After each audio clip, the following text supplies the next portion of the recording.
Pronto. Boa noite.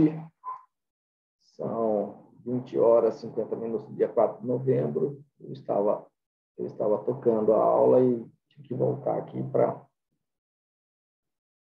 voltar a gravar. Bom, então, na aula passada, nós estávamos começamos a estudar os princípios do direito ambiental e começamos, então, com o primeiro princípio, que é o princípio do poluidor-pagador. A ideia é o seguinte: tomar algumas atitudes que colaborem na preservação e na proteção do atributo ambiental. Então, toda vez que alguém for desenvolver um empreendimento, uma atividade econômica que tenha potencial de causar uma degradação da qualidade ambiental, então, o princípio do poluidor-pagador, ele vem de uma forma prévia, no sentido de impor ao provável poluidor, né, que é o empreendedor que quer desenvolver uma atividade econômica em um determinado local, ele vai impor a esse provável poluidor o dever de arcar com as despesas de prevenção dos danos ambientais que a sua atividade possa ocasionar. Tá? Então, a palavra aqui é arcar com as despesas da prevenção. Tá? A primeira despesa que vai aparecer para ele são os estudos ambientais, onde, dependendo da atividade econômica que se queira desenvolver num determinado local, esse estudo vai dizer quais são os potenciais riscos dessa atividade e o que pode ser feito de forma antecipada para evitar que esses danos realmente ocorram. Então, é por isso que nós falamos aqui de uma atitude prévia, antecipada. Tá? E, num segundo momento, que é o posterior, ou seja, mesmo tendo tomado ou determinado que o poluidor, né, o provável poluidor, tivesse tomado medidas antecipadas, prévias, para evitar um eventual dano ambiental, em havendo dano, ele será agora responsável pela reparação desse dano. Tá? Então, o princípio do poluidor-pagador tem esses dois momentos, um prévio e um posterior. Tá? E aqui vem o porquê que você tem, o que justifica, o que fundamenta o princípio do poluidor-pagador. Tá? Está exatamente aqui no parágrafo 3º do artigo 225 da Constituição Federal. Tá? Ele diz o seguinte, tá? As condutas e atividades consideradas lesivas ao meio ambiente sujeitarão os infratores, ou seja, aqui ele já está falando de uma lesão ao meio ambiente, e aí não interessa se é pessoa física, se é pessoa jurídica, né? E aí também não interessa se é pessoa jurídica de direito privado ou público, as sanções penais, administrativas, independentemente da obrigação de reparar os danos causados. Tá? Então, você veja que, dependendo das circunstâncias que vão demonstrar um dano ambiental, o infrator poderá responder cumulativamente uma sanção penal, uma sanção administrativa, além de ter que reparar os danos ambientais. Né? Nós vimos, e é de conhecimento público notório, aquela questão lá das barragens lá em Minas Gerais, né? Independentemente da questão penal e das questões administrativas, que são as multas que aparecem, mas também tiveram situações ao nível do direito civil, que são as indenizações, as pessoas que perderam seus patrimônios. Fora isso, ainda foi imposto ali a empresa responsável pela barragem, né, e mais a empresa que fez aquele laudo lá testando que a barragem estava estável, na verdade ela estava instável. Todos eles foram responsáveis solidários, né, e tiveram que desenvolver atividades no sentido de reparar o máximo, né, dos danos ambientais resultantes. É o que está aqui, então, nesse parágrafo terceiro do artigo 225 da Constituição. Tá? E aqui o autor diz que trata-se de responsabilidade civil objetiva. Tá? Ou seja, não interessa se não houve culpa. Né? Ou seja, não interessa se o agente agiu de forma negligente, imprudente ou imperito, né? E até mesmo tenha tido a intenção, que é o dolo. Para a questão da reparação do bem ambiental, isso é irrelevante. Aconteceu o dano ambiental, você tem que reparar. Tá? Ainda que você não tenha agido de forma negligente, imprudente ou imperito, que é a culpa. Tá? É o que nós chamamos de responsabilidade civil objetiva. Por quê? Porque a lei define isso. Eu não vou pesquisar a culpa nesse caso, aconteceu o dano, repara. É óbvio que se o agente não agiu com culpa, ele vai se limitar a reparar o dano, será imposto a obrigação de reparar o dano ambiental. Talvez nem uma sanção administrativa, que seria uma multa, uma suspensão da atividade econômica, uma cassação da atividade econômica, um embargo da atividade econômica venha acontecer. Tá? Então, a culpa, ela é verificada, né, é analisada para fins de dosimetria das penas, para se calcular ou se fixar qual é o tamanho da pena que ele vai responder. Tá? Agora, esse princípio do polidor-pagador, ele vai dar sempre preferência para reparação específica. Tá? Sempre ele vai preferir que se faça o ressarcimento in natura, ou seja, o ressarcimento, a recomposição dos próprios atributos ambientais. Tá? Sempre será feito isso. Então, quando se analisa uma poluição, identificado o agente, né, o poluidor, será feita uma análise ambiental no sentido de ver se é possível fazer essa reparação, essa restauração in natura. Tá? Então, caíram várias árvores, pegou fogo em várias árvores, não. Então, é possível replantar. Então vamos fazer um PRAD, que é um projeto de recuperação de área degradada. E aí ele vai ser responsável por esse PRAD durante 5, 10 anos, dependendo do que o estudo apontar, para que ele cuide daquela vegetação desde a sua germinação até toda a sua fase de crescimento. Tá? E eventuais essências que não se desenvolvam ou morram, ele vai lá e substitui por outro. Tira aquela planta que secou e põe outra no lugar. Tá? Vai cuidar para que a formiga não bata, tudo isso aí. Ok? Então, é o que o princípio do poluidor-pagador propõe.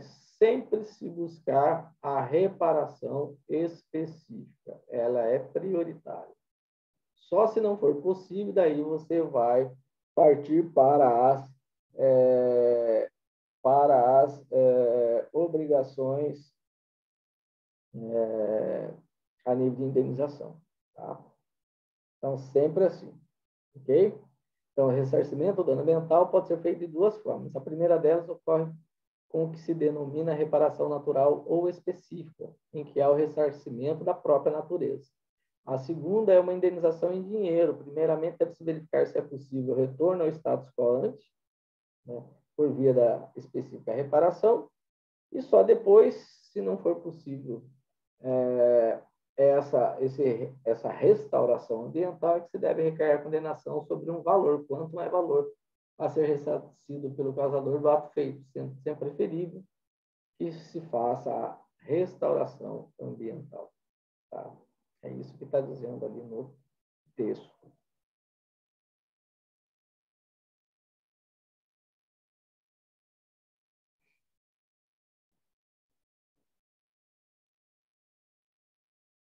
Bom, onde que estão os fundamentos da reparação específica, né? Da restauração? Onde que está a previsão legal, tá?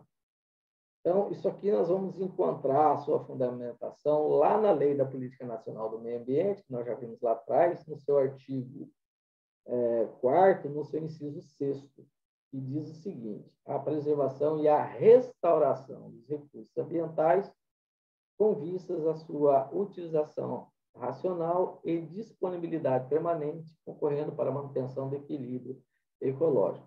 Então, quando ele diz que compõe a política nacional do meio ambiente, que é isso que diz aqui o artigo 4º, né? E essa política ela vai impor uma meta, uma obrigação, um objetivo, não só à administração, seja ela federal, estadual, municipal, mas também para todo o conjunto da sociedade.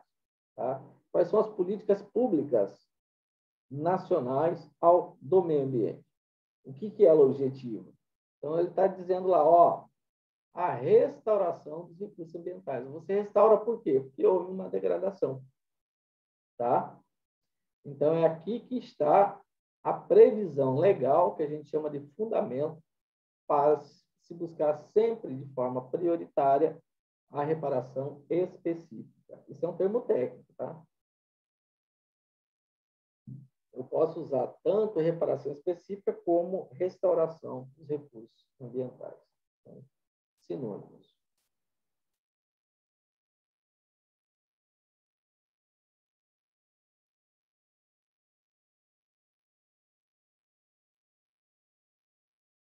Então, é o que eu já falei ali atrás, tá ok? Por que sempre vai se buscar o ressarcimento dos atributos ambientais?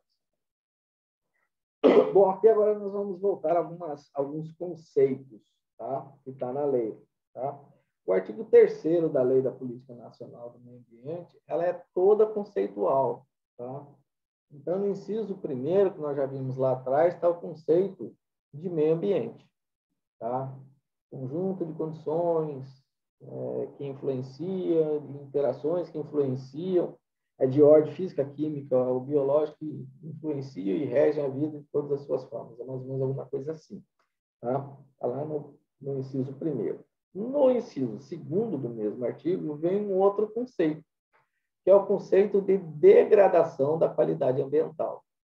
Tá? Então, o que é uma degradação? O que a lei define ser degradação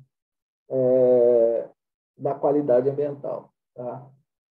É a alteração contrária, adversa é contrária, das características do meio ambiente. Tá? Normalmente, você ouve o pessoal chamar isso de dano ambiental. Tá? Vou botar aqui, porque é a cor aqui. Ó. De dano ambiental. Certo? A gente ouve direto essa expressão. Mas, na verdade, não é isso. Tá? O que o senso comum fala de dano ambiental, que é uma alteração contrária das características do meio ambiente, o termo técnico correto é degradação da qualidade ambiental. Isso é importante porque nem toda degradação da qualidade ambiental será considerada uma poluição. E a poluição, sim, é um dano ambiental. Tá? Então, isso aqui é importante a gente ter em mente, certo? Ter em mente essa questão. Tá? Então, o que é poluição nos termos da lei, né? Que é outro conceito. Está lá no inciso 3º do artigo 3º da Lei da Política Nacional do Meio Ambiente. Tá? Então, na definição ali da lei, a poluição é a degradação da qualidade ambiental resultante de atividade que, direta ou indiretamente, e aí ela vai colocar várias situações, que são requisitos que a gente chama. A, prejudiquem a saúde, a segurança e o bem-estar da população. B, crie condições contrárias às atividades sociais e econômicas. C, afetem desfavoravelmente a biota, tá? Que são os atributos ambientais, tá? E toda a vida ali envolvida. D, afetem as condições estéticas ou sanitárias do meio ambiente. E, lancem matérias ou energia em desacordo com os padrões ambientais estabelecidos. Então, veja bem, esse ponto e vírgula aqui, ó, que tem, eles nos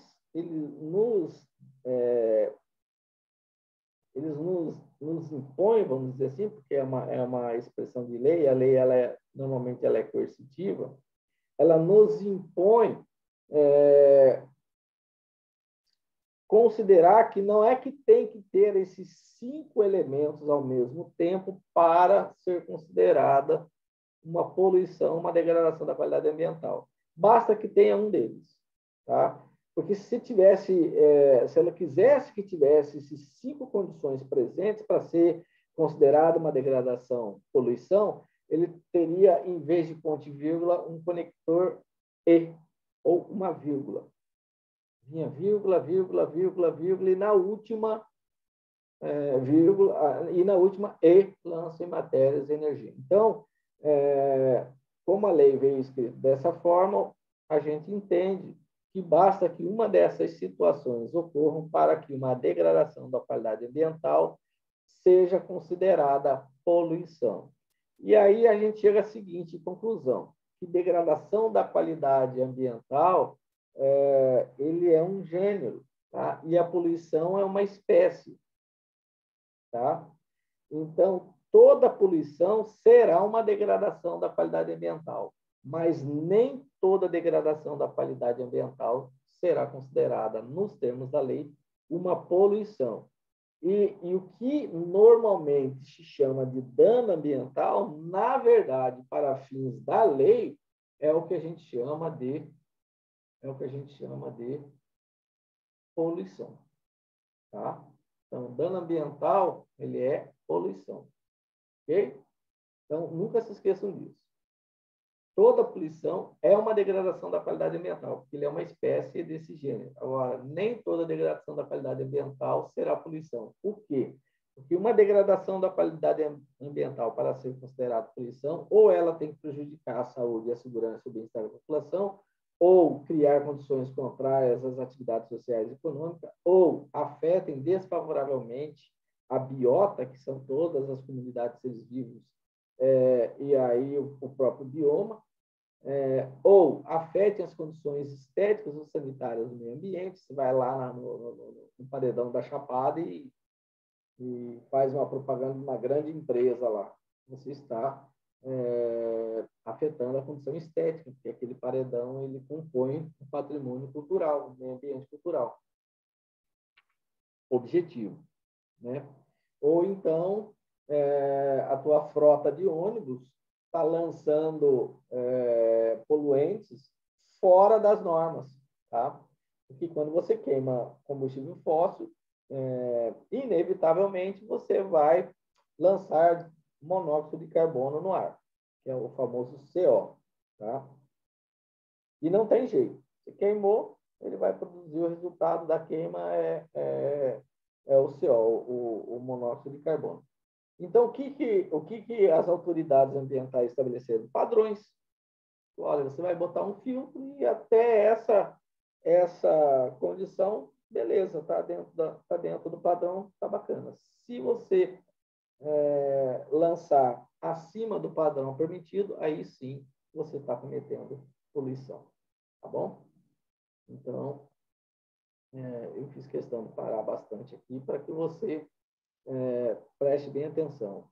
E veja que tem uma palavrinha aqui que é fundamental para que a gente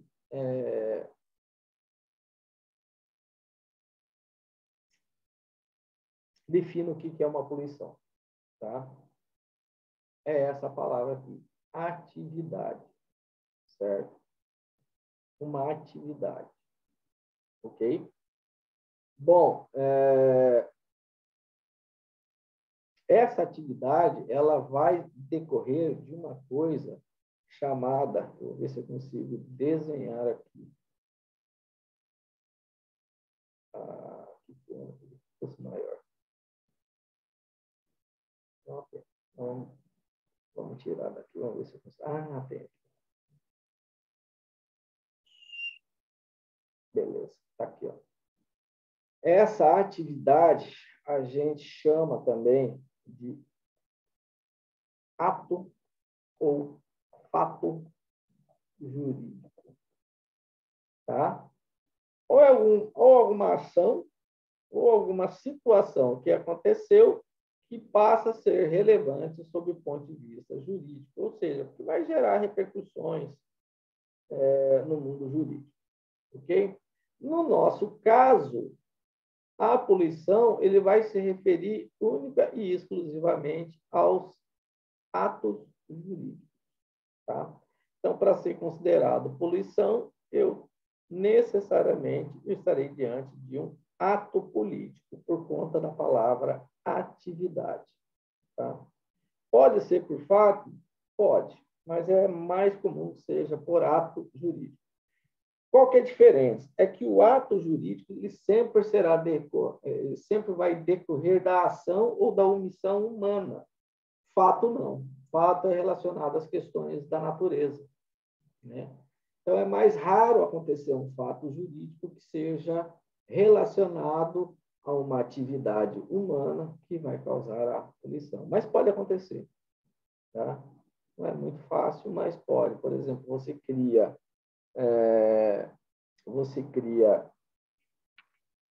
javali e, de repente, esses javalis fugiram, começaram a destruir tudo pela frente,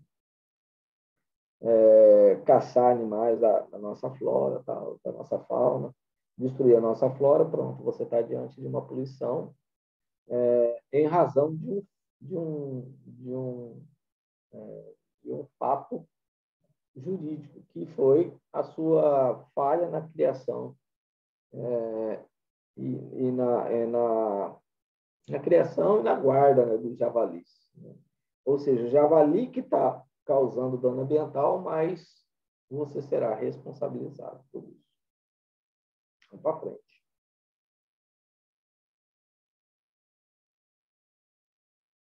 E agora aqui o conceito de poluidor, tá? Então, novamente, nós vamos lá para a Lei da Política Nacional do Meio Ambiente, no mesmo artigo, só que agora no inciso seguinte, que é o inciso 4, ou quarto, tá? Então, veja bem, poluidor é toda pessoa física ou jurídica, e aí, se for jurídica, não interessa se é de direito público ou privado, que direta ou indiretamente, por sua atividade, causar degradação da qualidade ambiental. O indiretamente foi o exemplo do javali, não foi a pessoa que foi lá estragar lá o meio ambiente, né, destruir matas e tudo mais, né? Mas foi em razão na falha do manejo desse javali que ocorreu o problema, tá? Então, veja bem, nós vamos chegar à seguinte conclusão, tá? Toda poluição vai decorrer de uma ação humana, tá? Por quê? Porque ela só será considerada poluição se ela for praticada por um poluidor, ok? Fatos meramente naturais, eles causam a degradação da qualidade ambiental, mas não é, sob o ponto de vista da lei, uma poluição. Esse é o grande macete, tá? Beleza? Que é o que a gente vai fazendo uma interpretação extensiva, né? Para que vocês entendam. Então, veja bem, é aquilo que está dizendo, ó, nem toda degradação da qualidade ambiental é poluição nos termos da lei, pois para ser considerada poluição, essa degradação deverá ocorrer da ação ou omissão humana, pessoa natural, jurídica, pública ou privada. Portanto, fatos naturais não são poluição. Caiu um raio, esse raio fez um tronco de uma árvore pegar fogo e aí espalhou e virou um incêndio e queimou vários hectares de floresta. Não é poluição. É uma degradação da qualidade ambiental, mas não é poluição. Tá? Isso é importante. Porque, às vezes, vocês veem uma notícia de um incêndio que está queimando uma vegetação de uma área, não sei o que lá, parará, e eles falam, mas não tem poluidor. Né? Foi um fato natural. Então, aqui, ó, isso aqui tudo aconteceu em 2011, né? Aqui foi o tsunami no Japão, né? Nesse lado aqui, vou botar o spotlight aqui. Nesse lado aqui foi o tsunami no Japão, e aqui foi lá na Serra Carioca, uma chuva que deu lá, que desabou um monte de terra do morro e acabou com a cidade. Tá? Então, embora isso aqui causou uma degradação da qualidade ambiental severíssima, né, nenhum deles é considerado, sob o ponto de vista da legislação brasileira. Eu peguei um exemplo lá do Japão. Para a nossa legislação, um tsunami não é poluição. Tá? Por quê? Porque não decorre da ação ou omissão humana. Tá? É muito importante a gente se atentar a isso.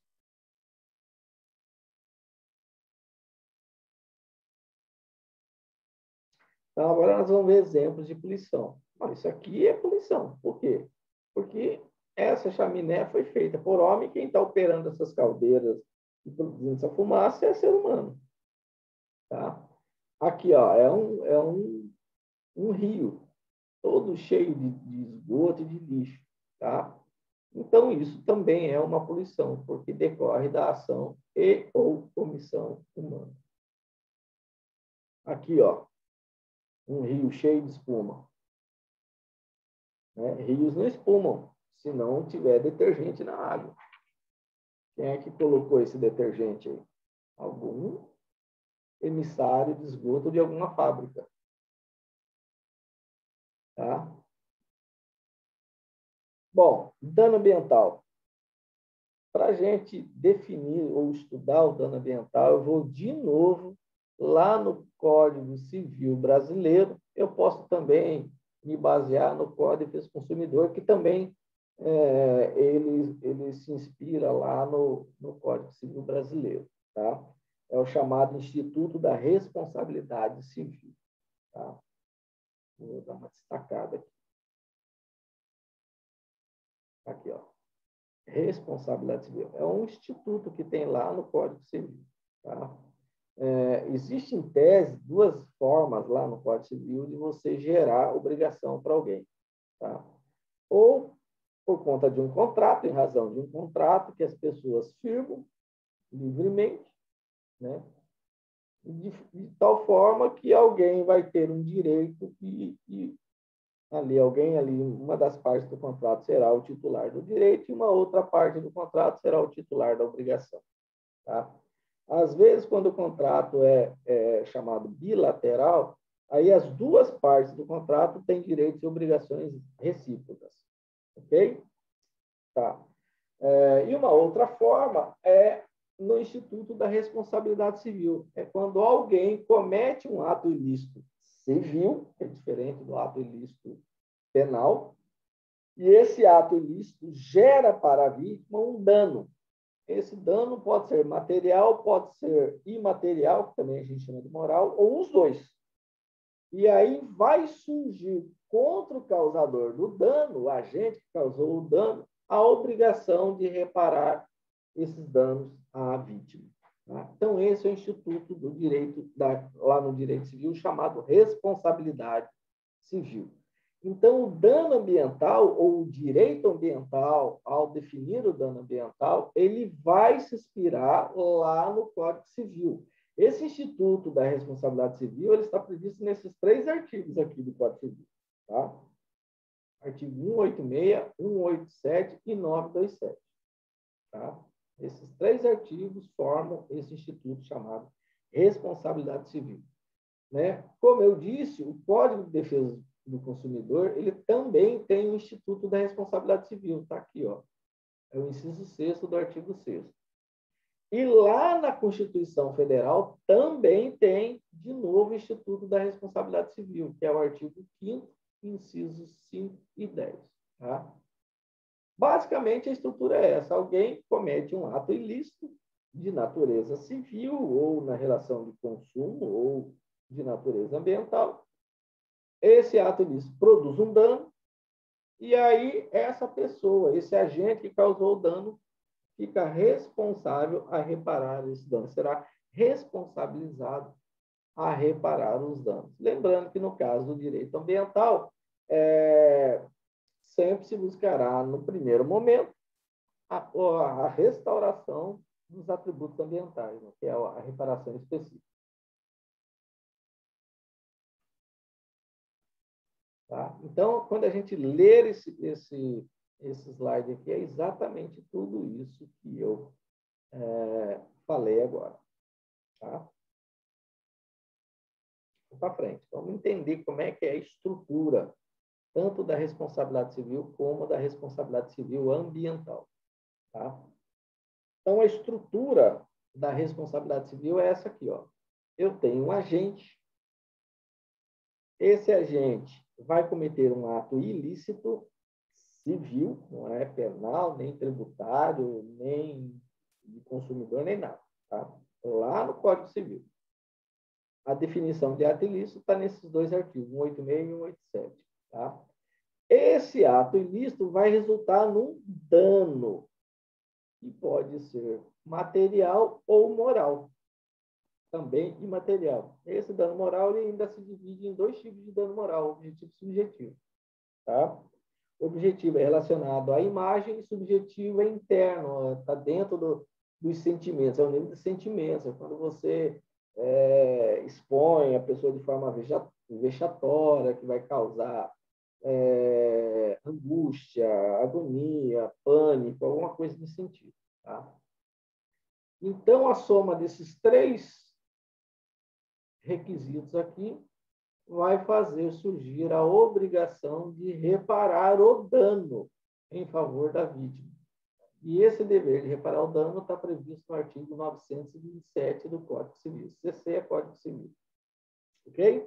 Então, essa é a estrutura aqui do Instituto da Responsabilidade Civil.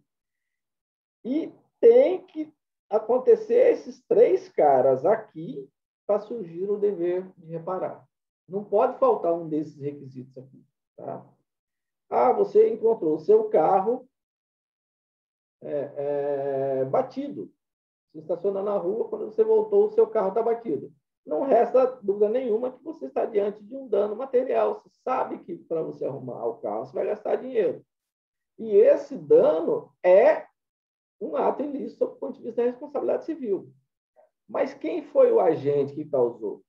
Se você não descobrir quem que bateu o seu carro, você não vai conseguir ver-se ressarcido desse dano material. Então, por isso que eu falei que tem que ter os 3. Tá? Às vezes, o agente causa o dano, mas não é considerado ato ilícito. Também não aparece o dever de reparar. Como assim, professor? Você está gritando socorro na sua casa, o seu vizinho mete o pé na porta e quebra a porta tudinho e vai lá e te salva. Tá? Tá pegando fogo, vamos supor, na sua casa, você está presa lá, o cara quebra a porta, sai jogando água, molhando tudo, vai estragando tudo, mas salva a sua vida. Isso não é considerado ato ilícito. Tá? Portanto, você tem um agente e você tem um dano. O agente foi quem quebrou a porta, foi lá apagando o fogo e te socorreu, existe o dano, que foi tudo que ele, ao tentar apagar o fogo, causou, estragou, né? Mas não vai surgir o dever de reparar porque ele estava te socorrendo. Beleza? Se ele se omitisse no socorro, aí sim seria ato ilícito. Omissão de socorro é ato ilícito e, inclusive, sob ponto de vista penal. Tá? Tranquilo? Você sabe, o agente comete o ilícito, mas não tem dano. Também não surge o dever de reparar. O cara bateu no seu carro, só encostou no seu carro. Aí você desceu nervoso lá, tomou um solavanco, foi ver, não aconteceu nada, ele só te deu um empurrão no carro. Então não existe dano. Não vai aparecer a obrigação do agente de reparar. Então, veja, o Instituto da Responsabilidade Civil exige que esses 3 elementos estejam presentes, né, para que surja o dever de reparar o dano à vítima. Agora vamos ver o Instituto da Responsabilidade Civil Ambiental. Ela é semelhante, mas ela vai ter uma diferençazinha aí, tá? O que lá no direito civil a gente chama de agente, aqui a gente chama de poluidor, tá? Tá aqui, tá? Quem é o poluidor? Tá? O conceito está lá no inciso 4º do artigo 3º da Lei da Política Nacional do Meio Ambiente. Pessoa física ou jurídica de direito público ou privado. Ok? Poluição. O ato ilícito aqui é o que nós vamos chamar de poluição, mas você veja que eu tracejei aqui, ó, que é a diferença da estrutura. Por quê? Porque a ausência de ato ilícito é admitida. Aqui na responsabilidade civil, o ato lícito não faz surgir o dever de reparar. Aqui o ato lícito pode fazer surgir o dever de reparar. Tá? A única diferença da estrutura é essa. Tá? E o que nós chamamos de dano lá na responsabilidade civil, aqui a gente chama de poluição. O conceito também está no mesmo artigo da Lei da Política Nacional do Meio Ambiente, inciso 3º. E aí virá o dever de reparar, né?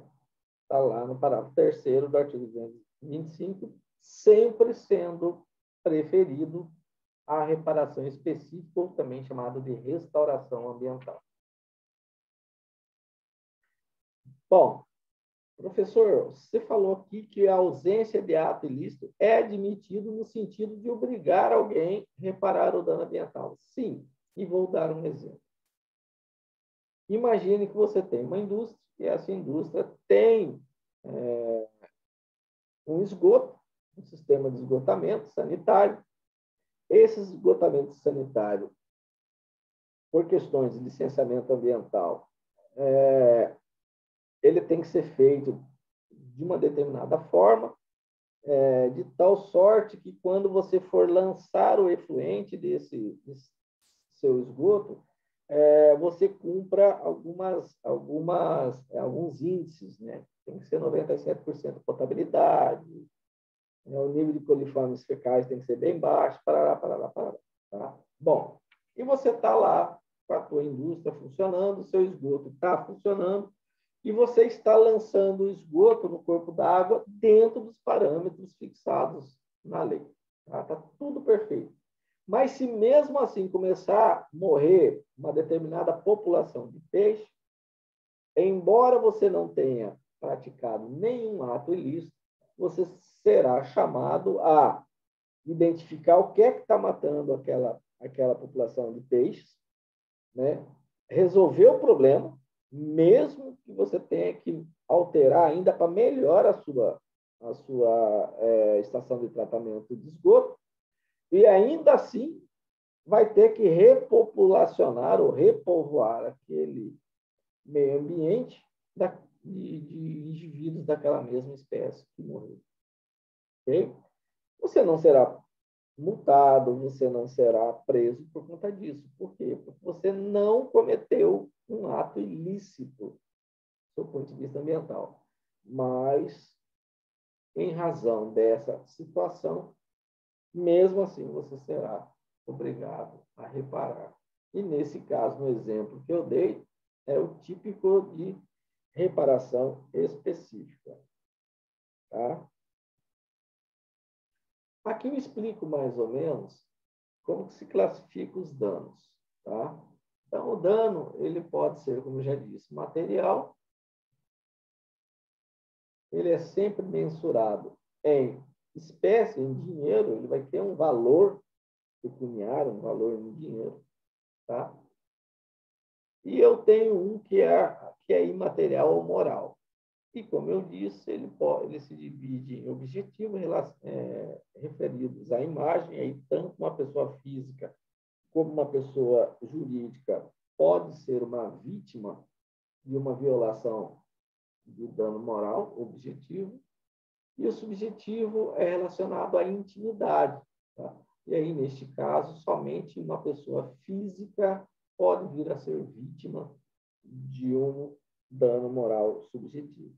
Porque pessoa jurídica não tem sentimento, não sente medo, pânico, entra em depressão. Então, isso é apenas e tão somente a pessoa física ou a pessoa natural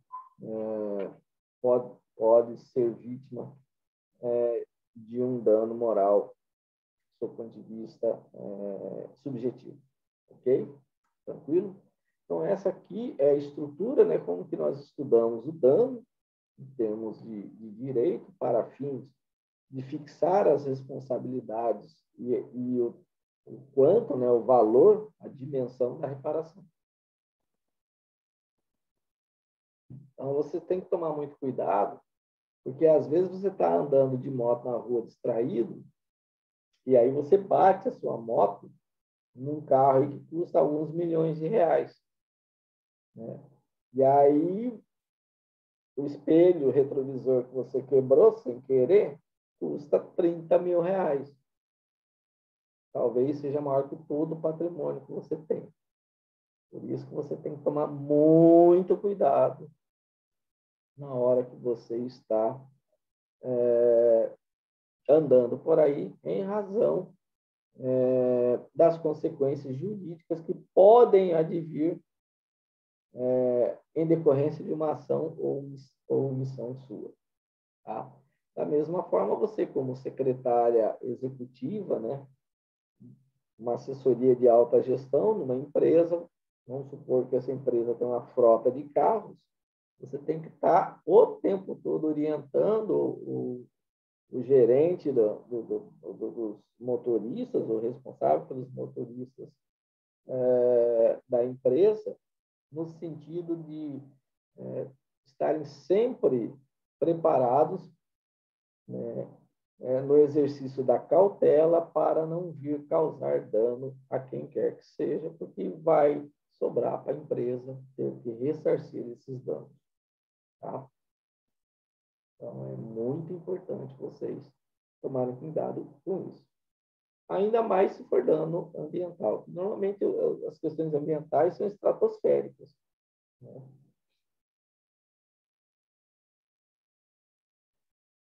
Então, aqui o Fiorillo ele vai fazer todo um exercício para explicar o que é o dano material. Lá ele vai pegar o conceito de dano material lá do direito civil e trazer para o direito ambiental. Tá?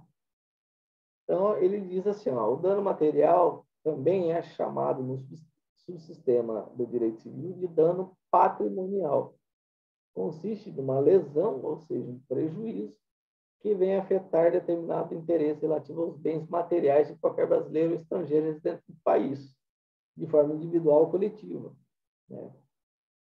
Representado pela deterioração ou mesmo pela perda parcial ou integral dos aludidos bens materiais que são incorpóreos. Tá? Então, ele vai emprestar esse conceito para criar o conceito de dano ambiental. Dano moral é uma lesão que venha a atingir determinado interesse que não seja corpóreo, que não tenha massa, né? Que tenha peso, você não consiga pegar, né? Não tenha matéria, de qualquer brasileiro ou estrangeiro residente do país, de forma individual ou coletiva, né? Constituída pela ofensa de valores imateriais da pessoa humana, tutelados pela Constituição Federal, afetando fundamentalmente a denominada paz interior de referidas pessoas. Há muitos anos atrás, mas há muitos anos atrás, um pastor de uma igreja, ele compra uma estátua de uma santa, né? E fala, oh, isso aqui é gesso, isso aqui não tem vida, e parará. E ele começa a quebrar aquela estátua, para mostrar que ele estava dizendo, né, que aquilo ali não era capaz, digamos assim, de agir no campo espiritual. Aquilo ali foi considerado dano moral coletivo. E eu vou dizer mais uma, assim, sob o ponto de vista meu, né, uma visão bem técnica, né, bem no campo jurídico. Tinha que ser condenado, sim. Tá? Por quê? Por conta que compõe o patrimônio cultural do povo brasileiro, uma boa parcela do povo brasileiro, as suas tradições religiosas, notadamente dos católicos, né? Então, na hora que ele vai lá e ele quebra a estátua daquela santa, ele está ofendendo esse patrimônio cultural. E isso é um dano moral coletivo, né? Infelizmente, nos anos mais recentes, poucos anos atrás, nós vimos algumas pessoas dizendo que estavam manifestando os seus pensamentos, invadindo igrejas e profanando altares, estátuas, né? E não se fizeram, e as autoridades não tiveram coragem de reprimir essa agressão, né? Não tiveram coragem, infelizmente.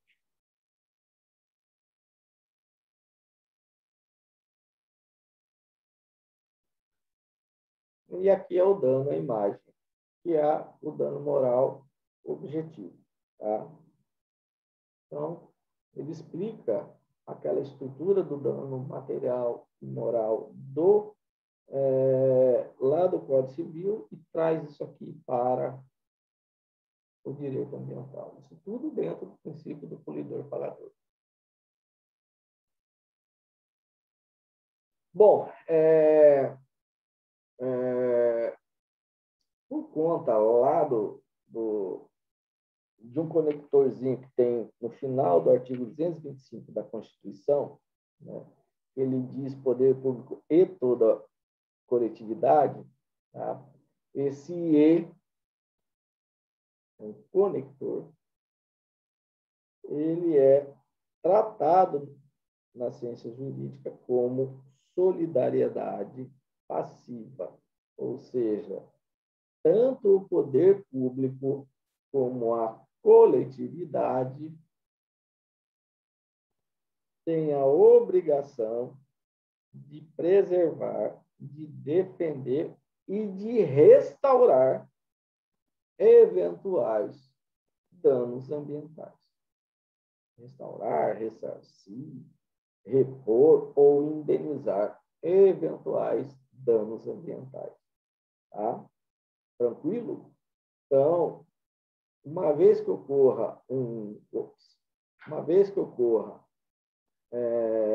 dano ambiental, invariavelmente, o poder público também é chamado a compor o polo passivo do dano ambiental.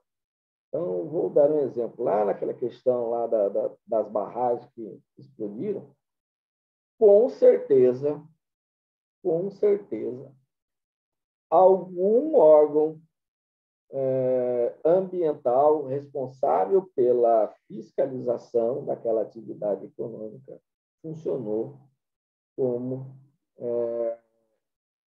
réu junto com as empresas responsáveis, no sentido de ser responsabilizado por aquela poluição, por conta de que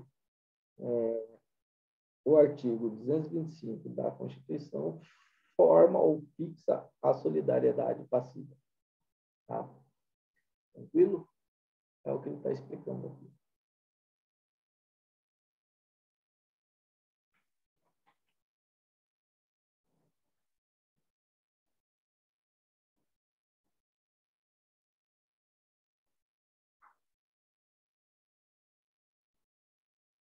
E a gente vai entender mais ou menos como é que funciona. Tá? Então, imaginemos uma moeda. A moeda tem cara e coroa. Né? E uma moeda, para ser moeda, ela tem que ter a cara e a coroa, ou seja, é um binômio. Se faltar um, não existe o outro. Ou não é uma moeda. Tá? Então, de um lado eu tenho o direito, um lado da moeda, né? O titular desse direito a gente chama de credor. Do outro lado da moeda eu tenho a obrigação. E o titular da obrigação eu chamo de devedor.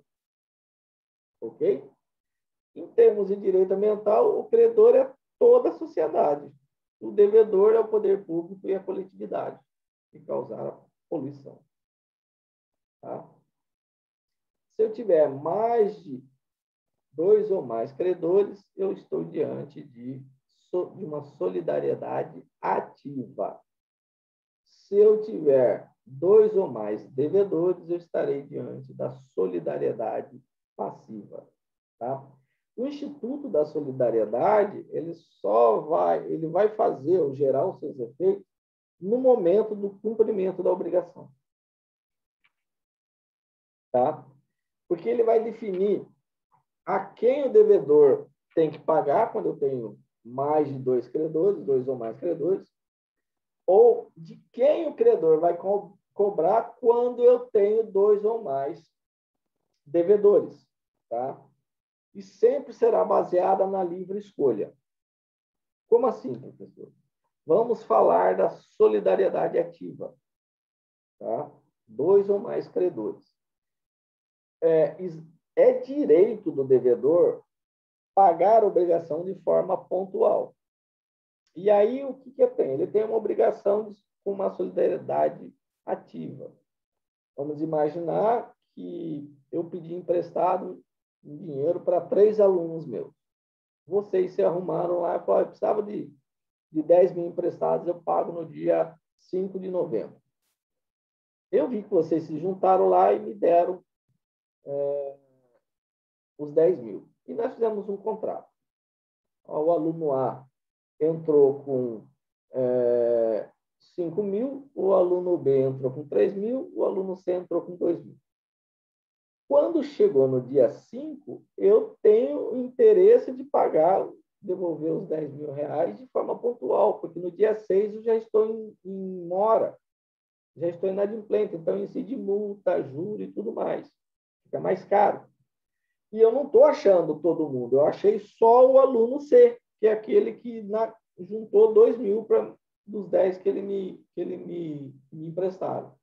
Eu chego para ele e falo, tá aqui, eu estou pagando vocês 3 aí, os 10 mil, e eu passo os 10 mil para o aluno C.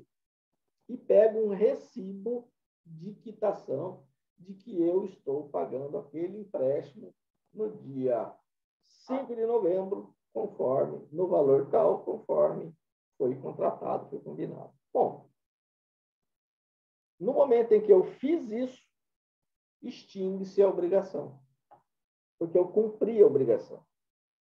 Passado alguns dias, o aluno A falou, professor, pô, já são dia 8, cadê os meus 5 mil? Eu paguei para o aluno C. Ah, mas o meu era 5 mil. Vai lá e cobre dele. Está aqui o recibo. Tira uma cópia do recibo e entrega na mão dele. Porque eu já não devo mais. Ele que vai atrás do aluno C e pega a parte dele, que a gente chama isso de ação regressiva. Tá? Então, esse é os efeitos da solidariedade ativa. Agora vamos falar da solidariedade passiva. É invertido. Tá? Vamos imaginar que eu emprestei 10 mil para o aluno A, B e C na mesma proporção. Tá? O aluno A deveria me pagar 5 mil, o B 3 mil, o C 2 mil. Certo? Porque entre eles era esse o acerto deles. Fizemos lá o contrato e chegou o dia 5 de novembro, dia de eu cobrar esse valor dos 3. Em razão da solidariedade passiva, eu posso escolher qualquer um dos 3 para me pagar os 10 mil. Eu chego lá no aluno C, falo, ó, me paga aqui os 10 mil, me dá o dinheiro agora, porque está na hora, venceu. Ah, mas a minha parte é só 2 mil. Não me interessa, você resolva com ele. Você vai me pagar 10 mil, eu vou te dar o recibo, e aí com esse recibo você vai nos outros lá e recebe a parte que é sua, né, dessa nossa relação obrigacional. Ok? É assim que a gente resolve esse problema. Então, toda vez que eu falar de direito de obrigação, será um binômio. Não existe um sem o outro. Tá? Tranquilo? Então, falei de direito, automaticamente ou invariavelmente eu falei de obrigação. Bom, já são 9h50 e nós encerramos o princípio do poluidor-pagador. Nós vamos começar o princípio da prevenção, tá? Mas isso vai ficar para a aula que vem.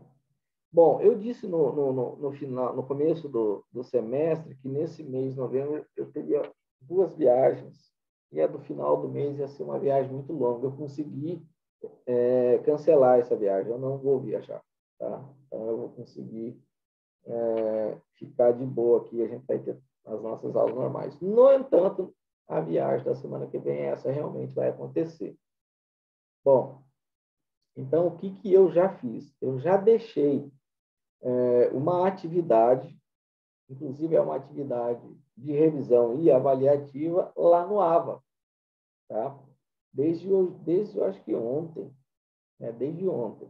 Já está lá, vocês têm até hoje são 4, 7, 11, com 7, 18, até o dia 17 de novembro para fazer essa atividade, ok? E aí, no dia 18, a gente volta com aula normal, tá? Eu vou pedir para a Liliane conversar com a turma. Você está lá no WhatsApp da turma, Liliane? Sim, senhor. Aí você dá esse recadinho, que eu já deixei a atividade, tá? Até o dia 17 para vocês fazerem, né? E aí a gente volta no dia 18 com nossas aulas síncronas e vai até o final do semestre. Nós estamos bem adiantados no conteúdo, inclusive, tá bom? Tá ok, professor. Então, fiquem com Deus e aí até a próxima aula. Até. Tá. Tchau.